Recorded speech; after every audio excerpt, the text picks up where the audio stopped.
Hello, and welcome to Way Too Soothing Sleep Stories, part of the Way Too Late TV network. I'm your host, Sam, and tonight we'll be reading Anne of Green Gables by L.M. Montgomery, Chapter 19, A Concert, a Catastrophe, and a Confession. Marilla, can I go over to see Diana just for a minute? Asked Anne, running breathlessly down from the east gable one February evening. I don't see what you want to be traipsing out about after dark for, said Marilla shortly. You and Diana walked home from school together, and then stood down there in the snow for half an hour more, your tongues going the whole blessed time clickety-clack. So I don't think you're very badly off to see her again. But she wants to see me, pleaded Anne. She has something very important to tell me. How do you know she has? Because she just signaled to me from her window. We have arranged a way to signal with our candles and cardboard. We set the candle on the windowsill and make flashes by passing the cardboard back and forth. So many flashes mean a certain thing. It was my idea, Marilla. I'll warrant you it was, said Marilla emphatically. And the next thing you'll be setting fire to the curtains with your signaling nonsense. Oh, we're very careful, Marilla, and it's so interesting. 2 flashes mean, are you there? 3 means yes, and 4 no. 5 mean, come over as soon as possible because I have something important to reveal. Diana has just signaled 5 flashes, and I'm really suffering to know what it is. Well, you needn't suffer any longer, said Marilla sarcastically. You can go, but you're to be back here in just 10 minutes. Remember that. Anne did remember it, and was back in the stipulated time, although probably no mortal will ever know just what it cost her to confine the discussion of Diana's important communication within the limits of 10 minutes.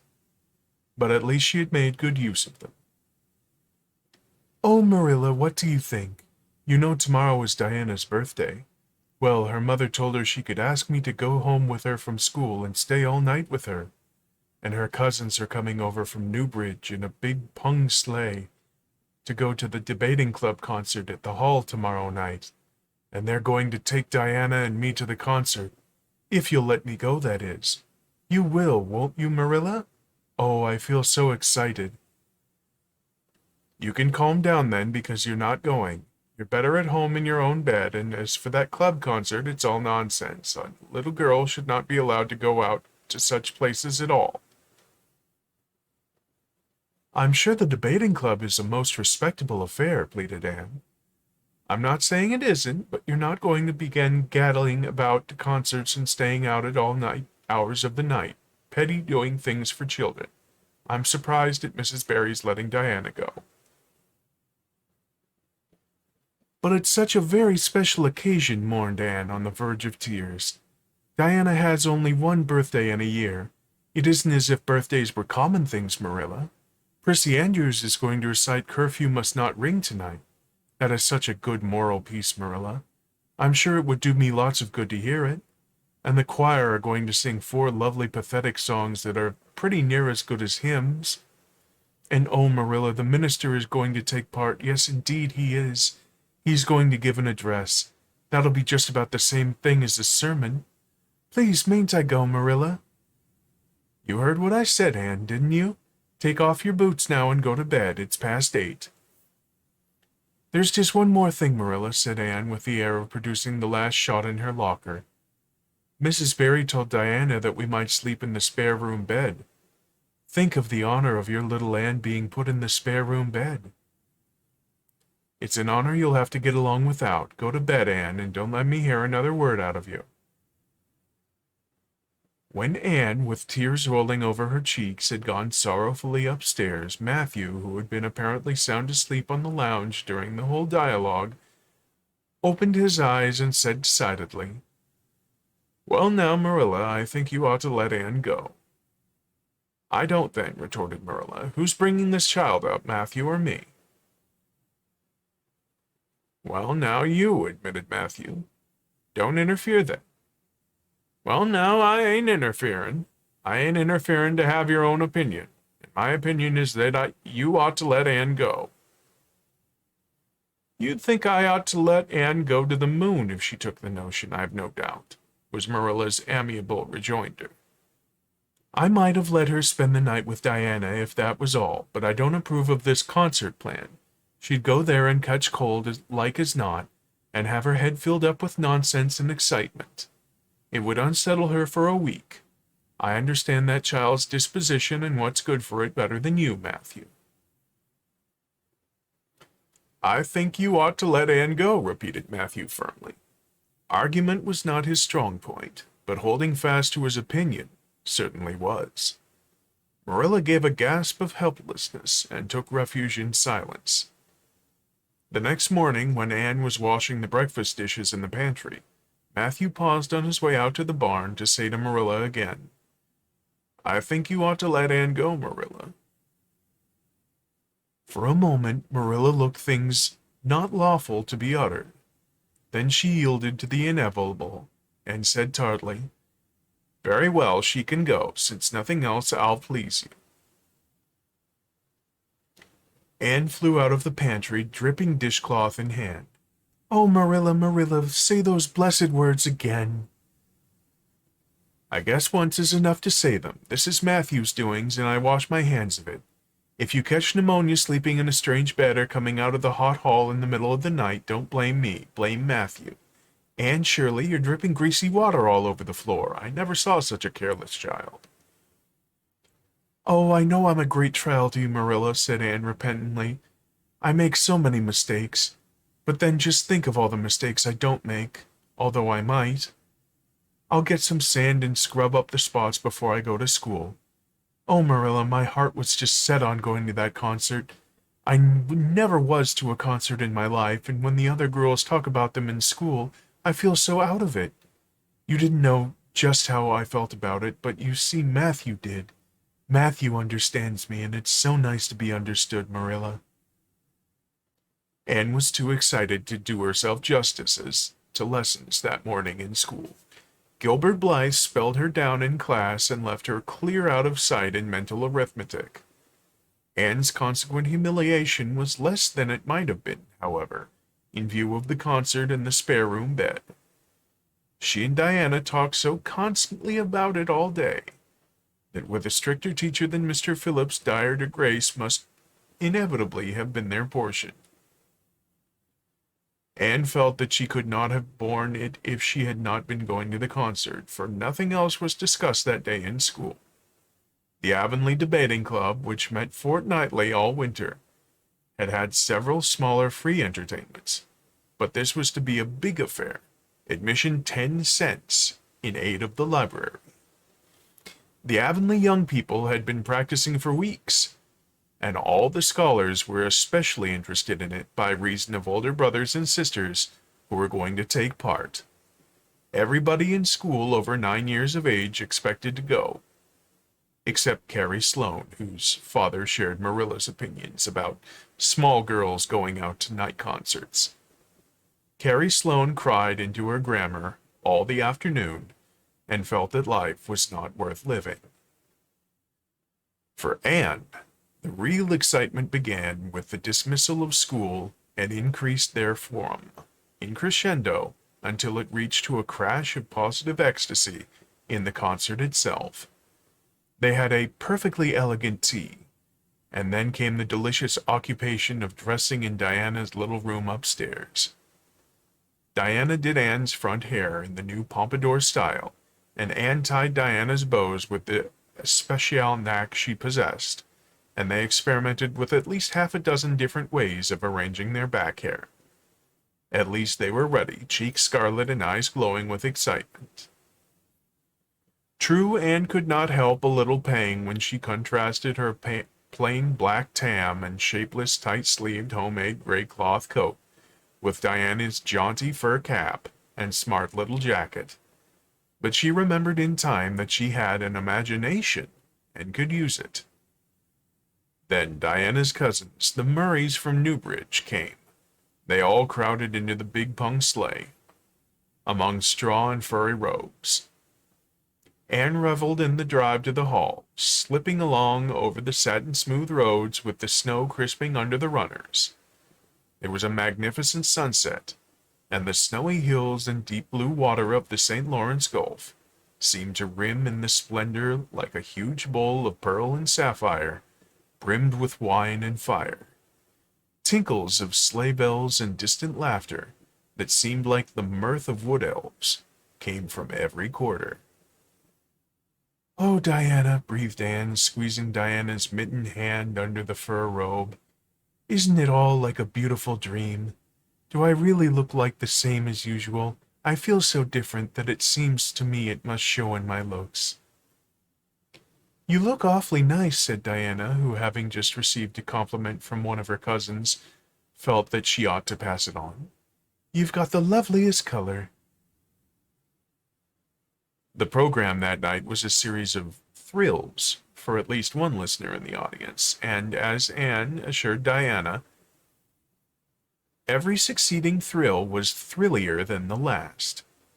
When Prissy Andrews, attired in a new pink silk waist with a string of pearls about her smooth white throat, and real carnations in her hair, rumor whispered that the master had sent all the way down to town for her, climbed the slimy ladder dark without one ray of light.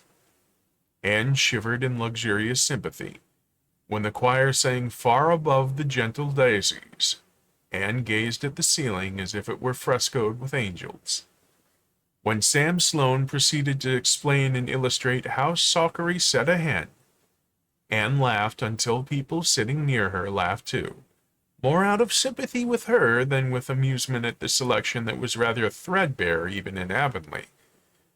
And when Mr. Phillips gave Mark Antony's oration over the dead body of Caesar in the most heart-stirring tones, looking at Prissy Andrews at the end of every sentence, Anne felt that she could rise in mutiny on the spot if but one Roman citizen led the way. Only one number on the program failed to interest her. When Gilbert Blythe recited Bingen on the Rhine, Anne picked up Rhoda Murray's library book and read it until he had finished, when she sat rigidly stiff and motionless while Diana clapped her hands until they tingled. It was 11 when they got home, sated with dissipation, but with the exceeding sweet pleasure of talking it all over still to come. Everybody seemed asleep, and the house was dark and silent. Anne and Diana tiptoed into the parlor, a long narrow room out of which the spare room opened.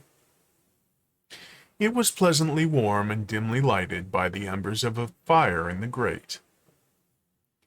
"Let's undress here," said Diana. "It's so nice and warm." "Hasn't it been a delightful time?" sighed Anne rapturously. "It must be splendid to get up and recite there. Do you suppose we will ever be asked to do it, Diana?" "Yes, of course, someday. They're always wanting the big scholars to recite. Gilbert Blythe does often, and he's only 2 years older than us." "Oh, Anne, how could you pretend not to listen to him? When he came to the line, 'There's another, not a sister,' he looked right down at you." "Diana," said Anne with dignity, "you are my bosom friend, but I cannot allow even you to speak to me of that person. Are you ready for bed? Let's run a race and see who will get to the bed first." The suggestion appealed to Diana. The two little white-clad figures flew down the long room, through the spare room door, and bounded on the bed at the same moment. And then something moved beneath them. There was a gasp and a cry. Somebody said in muffled accents, "Merciful goodness!" Anne and Diana were never able to tell just how they got off that bed and out of the room. They only knew that after one frantic rush, they found themselves tiptoeing shiveringly upstairs. "Oh, who was it? What was it?" whispered Anne, her teeth chattering with cold and fright. "It was Aunt Josephine," said Diana, gasping with laughter. "Oh, Anne, it was Aunt Josephine, however she came to be there. Oh, and I know she will be furious. It's dreadful. It's really dreadful, but Did you ever know anything so funny, Anne?" "Who's your Aunt Josephine?" "She's father's aunt, and she lives in Charlottetown. She's awfully old, 70 anyhow, and I don't believe she was ever a little girl. We were expecting her out for a visit, but not so soon. She's awfully prim and proper, and she'll scold dreadfully about this, I know. We'll have to sleep with Minnie May, and you can't think how she kicks." Miss Josephine Barry did not appear at the early breakfast the next morning. Mrs. Barry smiled kindly at the two girls. "Did you have a good time last night? I tried to stay awake until you came home, for I wanted to tell you Aunt Josephine had come and that you would have to go upstairs after all. But I was so tired I fell asleep. I hope you didn't disturb your aunt, Diana." Diana preserved a discreet silence, but she and Anne exchanged furtive smiles of guilty amusement across the table. Anne hurried home after breakfast, and so remained in blissful ignorance of the disturbance which presently resulted in the Barry household. Until the late afternoon, when she went down to Mrs. Lynde's on an errand for Marilla.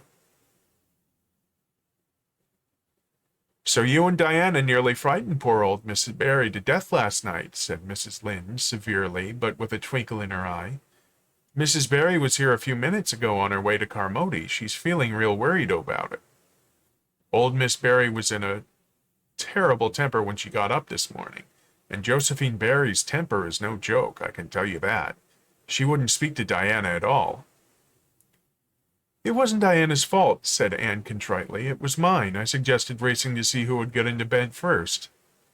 "I knew it," said Mrs. Lynde, with the exultation of a correct guesser. "I knew that idea came out of your head.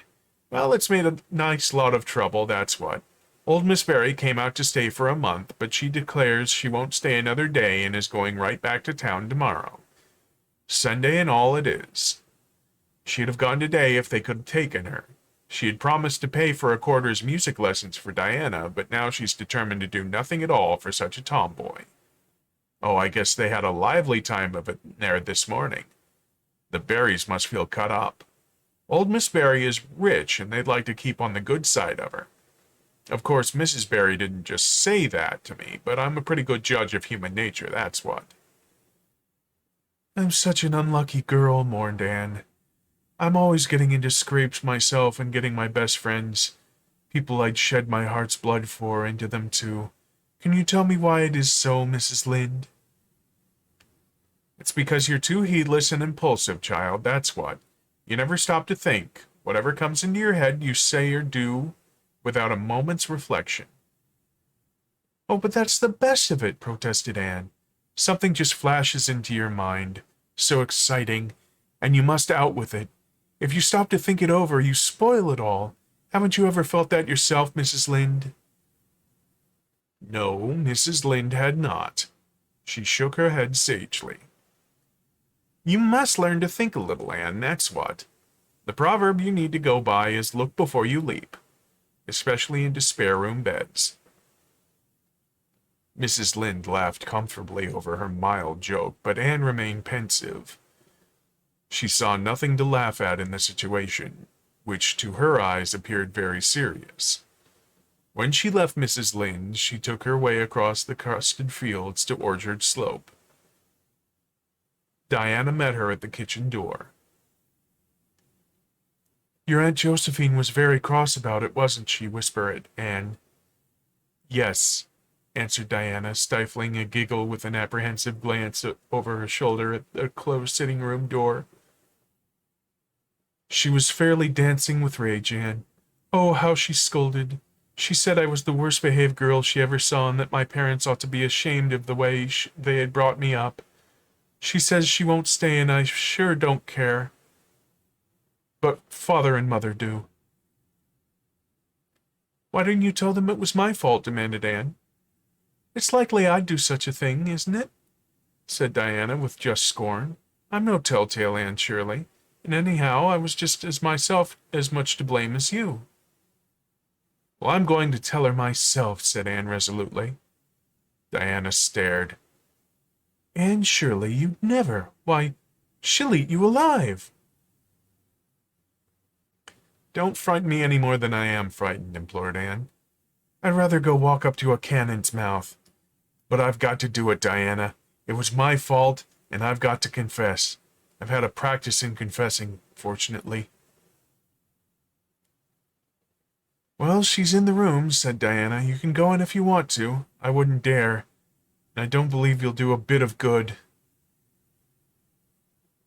With this encouragement, Anne bearded the lion in its den.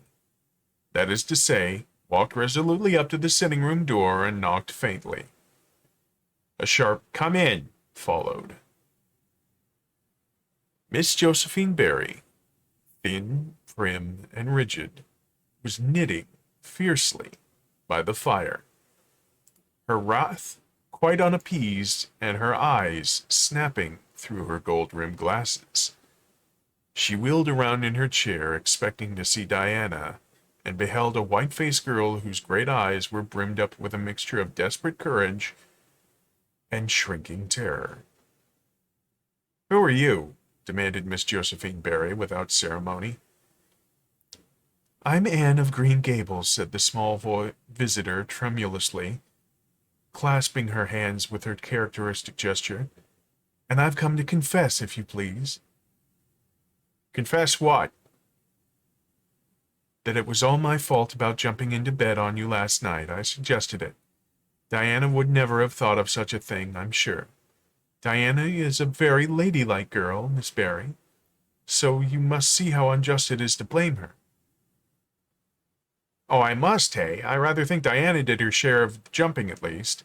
Such carryings on in a respectable house." "But we were only in fun," persisted Anne. "I think you ought to forgive us, Miss Barry, now that we've apologized. And anyhow, please forgive Diana and let her have her music lessons." "Diana's heart is set on her music lessons, Miss Barry, and I know too well what it is to set your heart on a thing and not get it. If you must be cross with anyone, be cross with me. I've been so used in my early days to having people cross at me that I can endure it much better than Diana can." Much of the snap had gone out of the old lady's eyes by this time, and was replaced by a twinkle of amused interest. But she still said severely, "I don't think it is any excuse for you that you were only in fun. Little girls never indulged in that kind of fun when I was young. You don't know what it is to be awakened out of a sound sleep after a long arduous journey by two great girls coming bounce down on you." "I don't know, but I can imagine," said Anne eagerly. "I'm sure it must have been very disturbing. But then there's our side of it, too. Have you any imagination, Miss Barry? If you have, just put yourself in our place. We didn't know there was anybody in that bed, and you nearly scared us to death. It was simply awful the way we felt, and then we couldn't sleep in the spare room after being promised. I suppose you're used to sleeping in spare rooms, but just imagine what you would feel like if you were a little orphan girl who had never had such an honor." All the snap had gone by this time. Miss Barry actually laughed, a sound which caused Diana, waiting in speechless anxiety in the kitchen outside, to give a great gasp of relief. "I'm afraid my imagination is a little rusty. It's so long since I used it," she said. "I dare say your claim to my sympathy is just as strong as mine. It all depends on the way we look at it. Sit down here and tell me about yourself." "I'm very sorry I can't," said Anne firmly. "I would like to because you seem like an interesting lady, but you might even be a kindred spirit, although you don't look very much like it. But it is my duty to go home to Miss Marilla Cuthbert. Miss Marilla Cuthbert is a very kind lady who has taken to me to bring up properly. She is doing her best, but it is very discouraging work. You must not blame her because I jumped on the bed. But before I go, I do wish you would tell me if you will forgive Diana and stay just as long as you meant to in Avonlea." "I think perhaps I will if you will come over and talk to me occasionally," said Miss Barry. That evening, Miss Barry gave Diana a silver bangle bracelet and told the senior members of the household that she had unpacked her valise. "I've made up my mind to stay simply for the sake of getting better acquainted with that Anne girl," she said frankly. "She amuses me. and at my time of life, an amusing person is a rarity.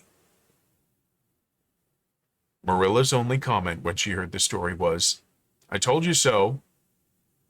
This was for Matthew's benefit. Miss Barry stayed her month out and over. She was more agreeable guest than usual, for Anne kept her in good humor. They became firm friends. When Miss Barry went away, she said, "Remember, you Anne girl, when you come to town, you're to visit me, and I'll put you in my very spare room bed to sleep." Miss Barry was a kindred spirit after all, Anne confided to Marilla. You wouldn't think so to look at her, but she is. You don't find it right out at first, as in Matthew's case, but after a while you come to see it. Kindred spirits are not so scarce as I used to think. It's splendid to find out there are so many of them in this world.